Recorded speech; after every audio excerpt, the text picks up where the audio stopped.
Good morning, YouTube. I am Flightsimguy, and today I'm continuing my Caribbean tour, going from Puerto Rico to the U.S. Virgin Islands.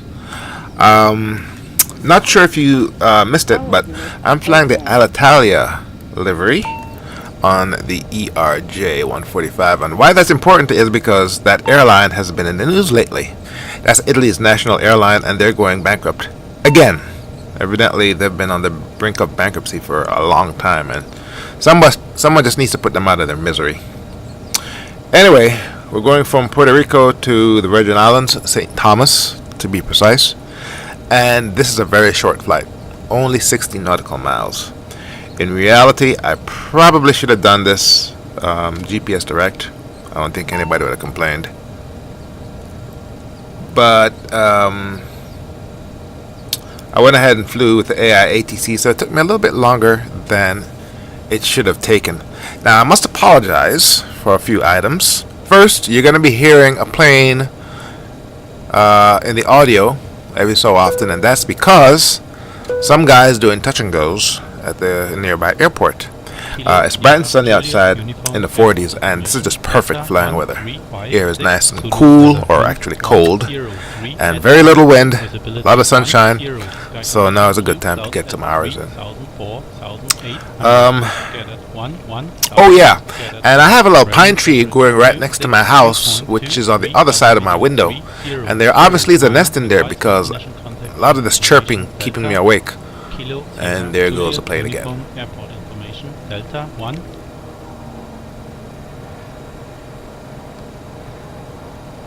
Alright, so what do we got here? Looks like we're spooling up. As you can see, I'm doing a voiceover. I lost the audio files when I flew this. I'm not sure what the hell happened, but I'm just gonna have to do that. Have to do the voiceover thing. What happened was on my ATC. Oh, one more thing. I finally grew some balls and decided to fly this mission with FSX Boxed, and the AI ATC interface is set up a little bit different. So I haven't used Boxed in a very long time, primarily because, hey, I have P3D now, and it is so much more stable, and it looks a lot prettier, and I get much better frames. I haven't gone back to Boxed lately, but I decided to fly Boxed because this is the install that has damn plane again. Okay, there's obviously more than one plane out there. It's probably two. That'd be a good time to do some plane spotting. In fact, let's have some fun here. Hang on a second. Okay, I'm back. What I just did was let's go over to Sky Vector. The tower for Bolton Field is 128.1, and I have my handheld. There it is. Got my handheld scanner here, and it's already tuned into the tower. And every so often, when people are doing touch and goes, I like to listen to the tower chatter. All right. Anyway, back to this mission. Setting up the FMC, verifying the route, and there's like one or two waypoints, and like I said, this should have been a GPS direct. Didn't even have to use the FMC. I could have just flown this with the VOR radios. Now, you all know that I love the ERJ jets, okay? I love Field Air's implementation of this plane. I think it's near perfect. I hate flying in them in the real world because I'm tall and that thing is a really, really tiny tube, and it is extremely uncomfortable.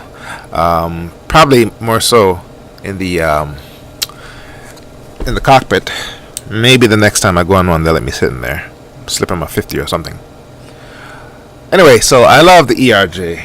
Love regional jets. Perfect for simming. You know, you don't have to spend hours doing long hauls and all of that stuff.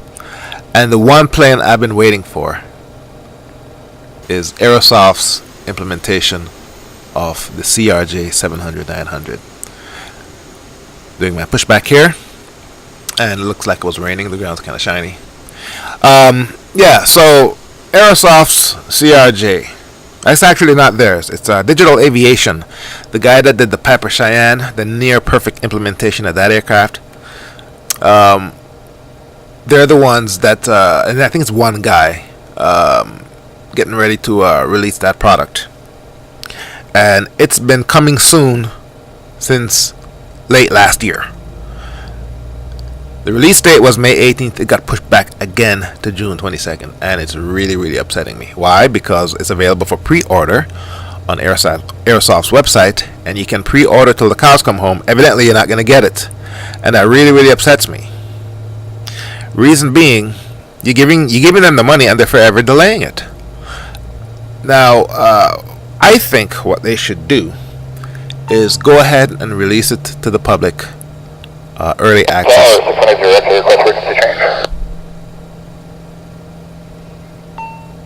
Listen to the tower here. X-ray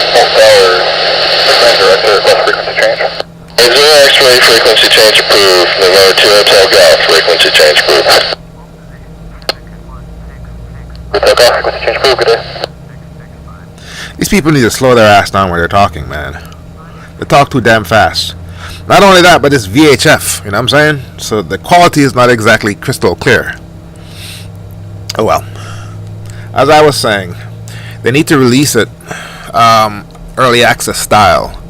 I don't know. Either free or something, I don't know. And allow the flight simulation community to fly it, test it. That way they can fix the damn thing and get it out to us, because I'm sick and tired of waiting. But in the meantime, I'm flying Field Air's ERJ. Like I said, I love this plane. You heard the growl of the engines when I turn them on. That's a courtesy of Turbine Sound Studios. And looks like we have a good start. Setting up the engine bleed, turning off the APU. And what are we doing here? Getting our lights in order for taxi.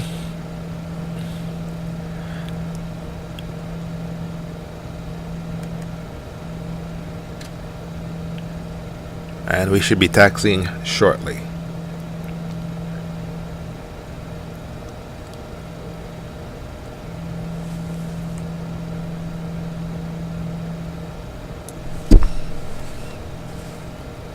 Okay, we have everything in order. Setting the flaps. Making sure the trim is good, making sure my takeoff configuration is good, and then we're gonna go ahead and make our way to the runway.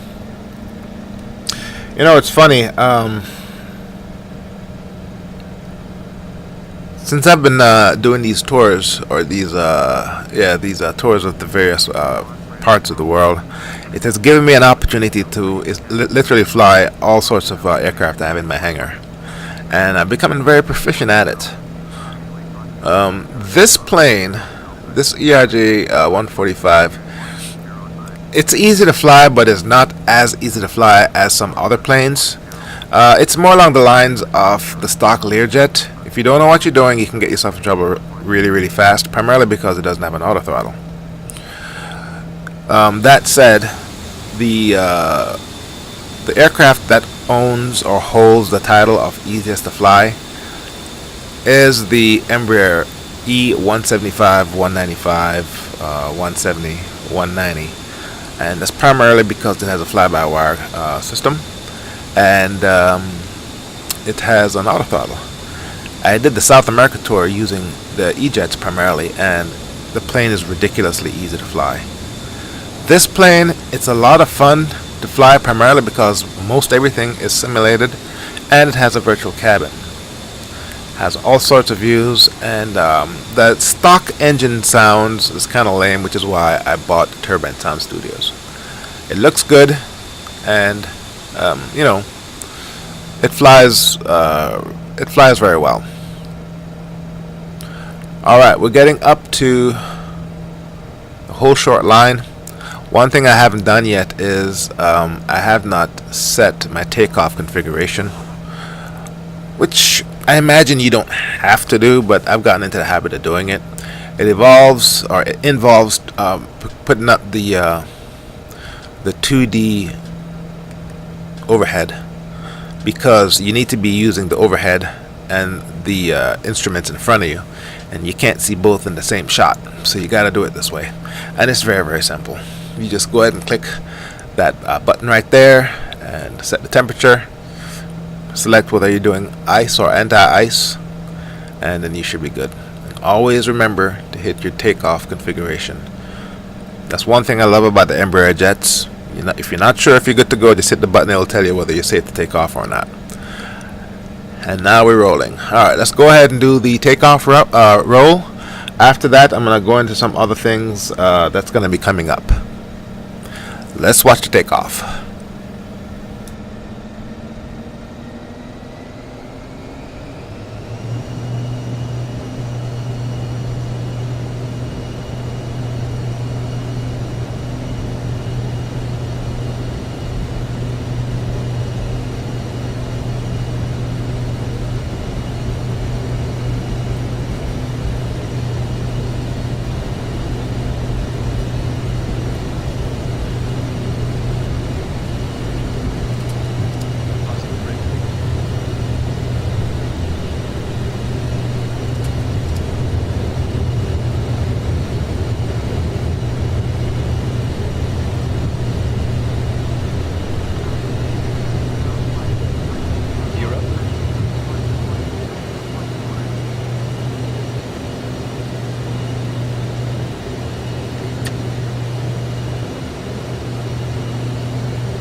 Small lessons learned. For this particular plane, when you're doing your takeoff, you want to do it manually. Manually flying the plane until you're at, maybe 8 to 10,000 feet, then turn on the autopilot. If you turn on the autopilot too soon, you're going to run into a little bit of issues. Also, as you can see, the cockpit is, bobbing around and whatnot. That's because the EasyDock camera shake is turned on. I wanted to turn it off, but the Shift D and the enable the EasyDock interface, for some reason it doesn't work. Another add-on is blocking it, so I can't change the setting, and I'm not sure what the problem is.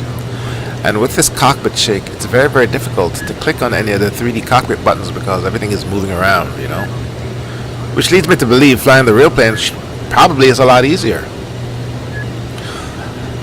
Also, whenever I load FSX Boxed EasyDock crashes, what I have to do is exit out of anything that's in the background in my startup tray and manually run the EasyDock application again. And sometimes it works, sometimes it doesn't. The fact that I can't enable the interface with Shift D tells me there's something wrong. And I have not installed EasyDock on my Steam or in P3D, primarily because I have bad memories, or I have flashbacks of getting EasyDock set up in Box. It took me 4 freaking hours to figure out how to get the damn thing to work. And once I did that, it took many other hours configuring the camera views in all my aircraft.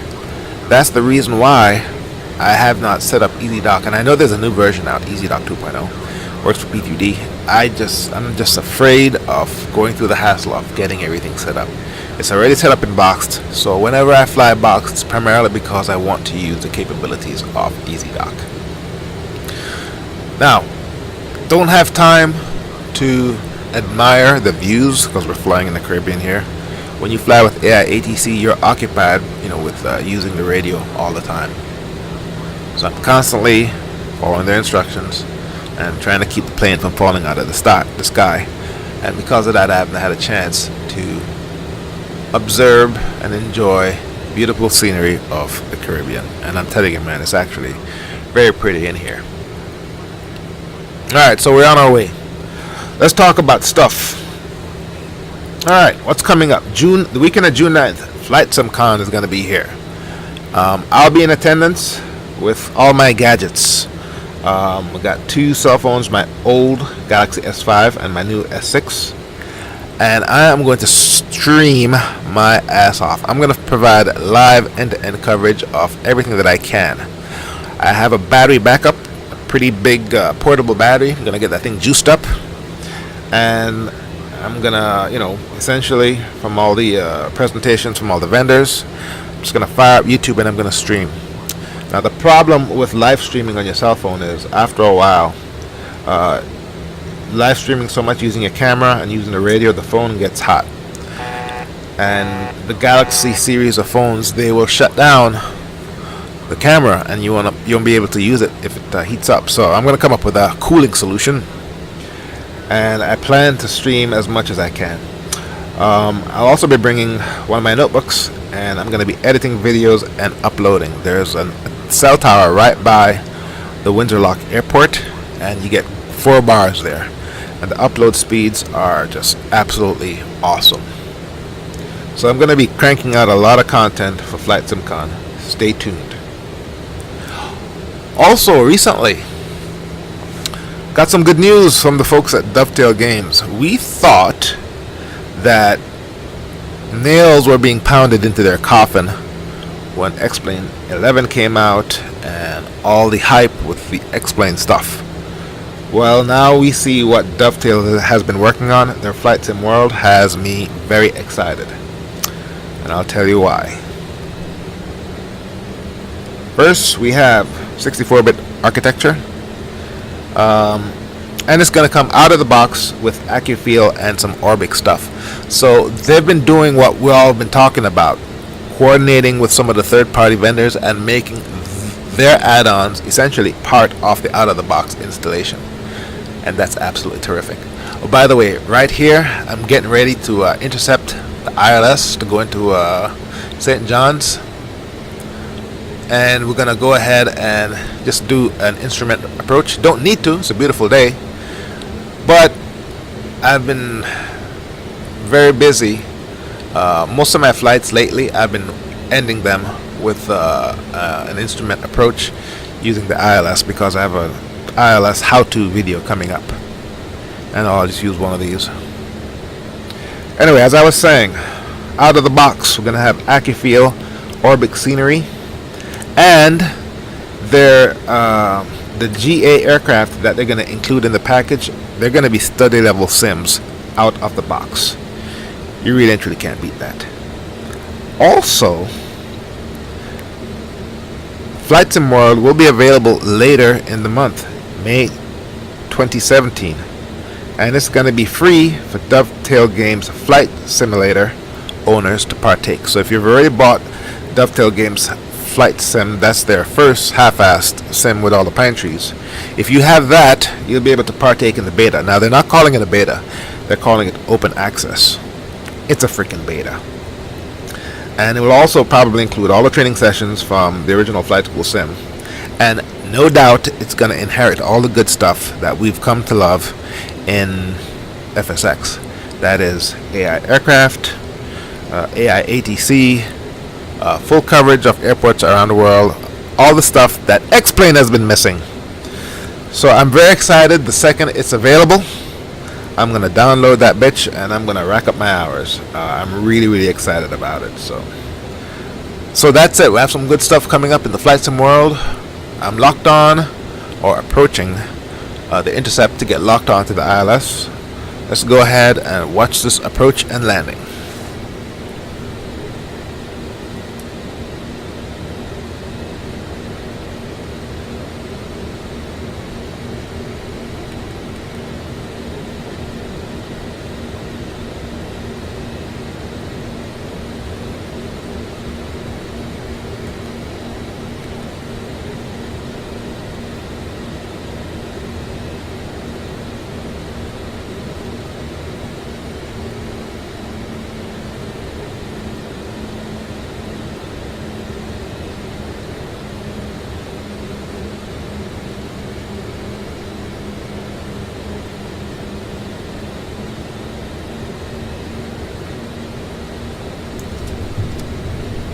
Alright, we got the gear down.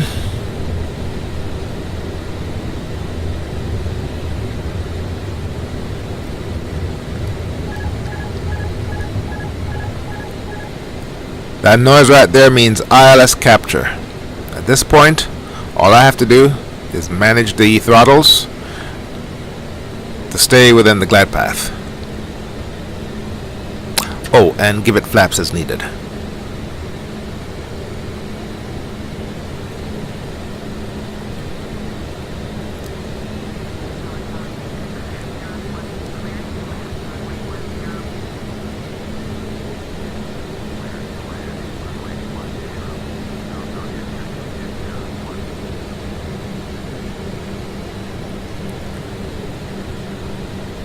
Now I know I'm being lazy here, but essentially what I do is do what the professionals do.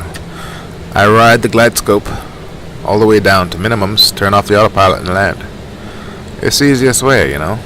You can always turn off the autopilot and fly it in manually. But with this bird, you can easily get yourself in trouble. Like I said, it's easy to fly, but not that easy to fly. It doesn't have fly-by-wire, so you can easily get yourself in trouble on final.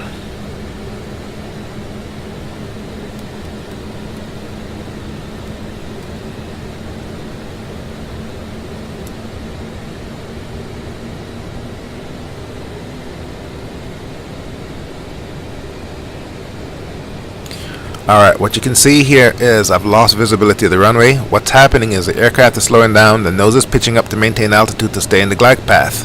To fix this, all I need to do is give it some gas. The aircraft will pivot to nose down and speed up so that I can get visibility in the runway. At this point, all I need to do is come back off the gas and manage the speed. I can't sit up higher in my seat because this is easy dock, and this position is kind of sort of fixed, so I had to speed up so I can maintain visibility on the runway. And remember, for every knot you land over, landing speed requires another 100 feet of runway, and this is a very short runway. So the plan is get full flaps, coming a little bit higher, and then by the time I'm touched down at my landing speed.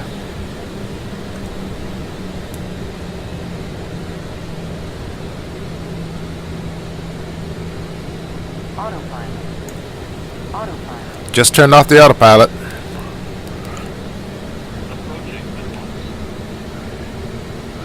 Too high.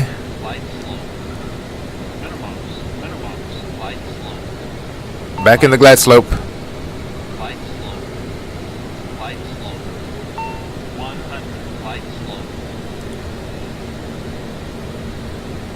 And we're coming in for a good touchdown.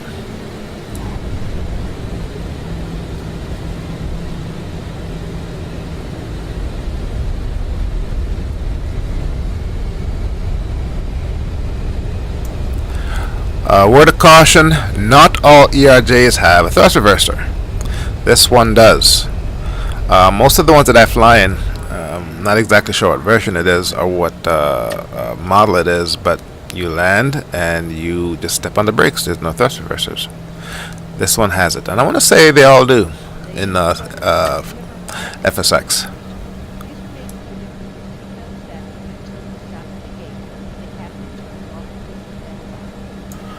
Alright, so I got a couple more flights coming up. The next one is going to be to Antigua.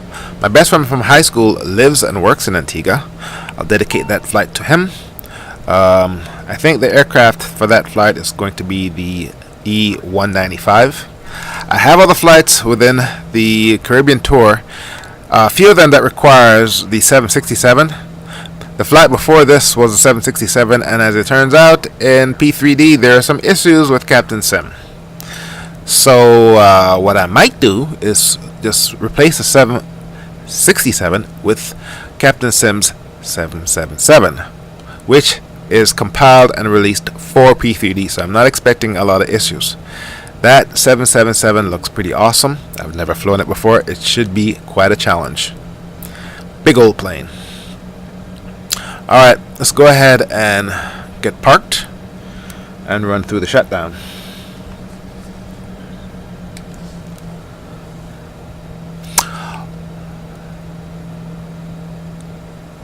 I'm trying to debate what my next major study sim to learn. Either Airsoft's Airbus series or PMDG 737 NGX. Obviously everyone's going to tell me go with PMDG. I'm very tempted, but there's a reason why Airbus is eating Boeing's lunch in the small to medium jet market. Besides, I've already learned, 757, 767. Perhaps I should step over to the Airbus and, spread my wings some more.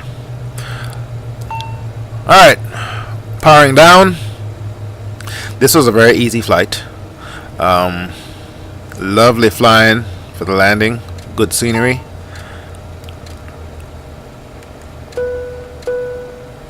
And if you think this island is small, it is as small as it looks. The Virgin Islands, or the U.S. Virgin Islands, just a handful of tiny islands. Would love to go there someday. Alright, we're just about wrapped up here.